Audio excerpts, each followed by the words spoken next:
Emirimu gya gavumenti akwirwa oluvuga gavumenti mu Parliament Mathias Mpuuga kwaliko mu bugwanjuba bwa Uganda n'okusinga mu bitundu bya Kigezi Nankole gyagulidde ku balomba abasoba mu 2500 abali mu bweraliikirivu olw'ennongosa mu tteeka ery'ebirombe. So far for us we are employing 2,500 and when we start our steel plant we are expecting to employ 15,000 on one steel plant.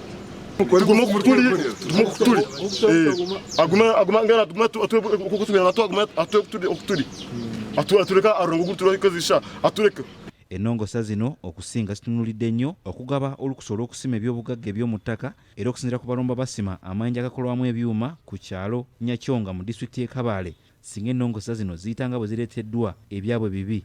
Akwirwa oluvuga gavumenti mu Paalamenti ng'awerekeddwako ababaka okuli Joyce Baagala, Dr. Abedi Bwanika, Wilfred Nwagaba ne Bishop wa Diocese y'e Kabale Right Reverend Callist Lubalamira asinzidde wano ne yeeraliikirira olw'ennongosa zino eziyinza okubeereza obulabe kubanga gavumenti ebirombe yagala kubigobamu bannansi ebikwasa abagwira. Bwe tunaava mu nsi ng'abantu b'e Kabale baavu naye Katonda ajja tubonereza ng'abakulembeze b'omulembe gwe.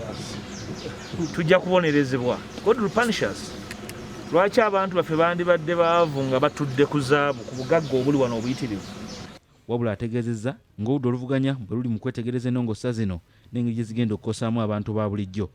Tukimanyi bulungi nnyo nti mu Paalamenti waliyo ebbago etteeka erireeteddwa okukifuula nga kizibu nnyo mwanayinki okuba ng'asobola okugenda n'asima amayinja n'afunamu ssente.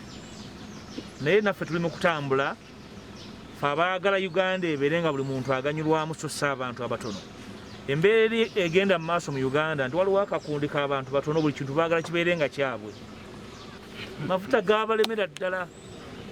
Endagaano ze bakola nabo tebamanyi kye zitegeeza. Kati mmwe abatannaba kukolebwako ndagaano zitategeereka situgenda kubakkiriza kukola ndagaano ebaggyako maanyi gammwe obugagga obuli wano.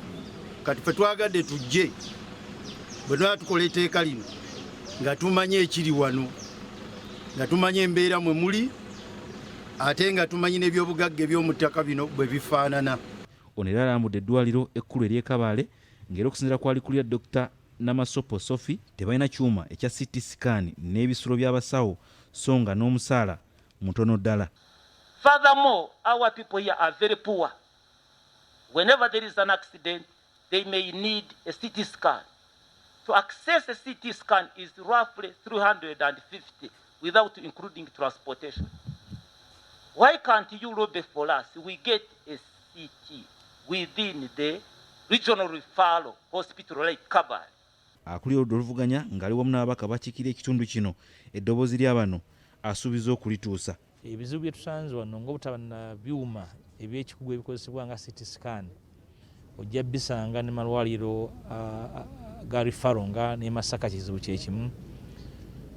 Tubasuubiza ogenda okulwana okulaba nti ebintu ebikozesebwa naddala ebyo ebiteewalibwa nga CT scan tutugenda ne babaka bannaffe mu Paalamenti ku njuyi zombi okulaba nti ekitongole ky'ebyobulamu embalirira yaakyo ewa eteeka omuzinzi okusoosowaza ku bimu ku bikulu bino.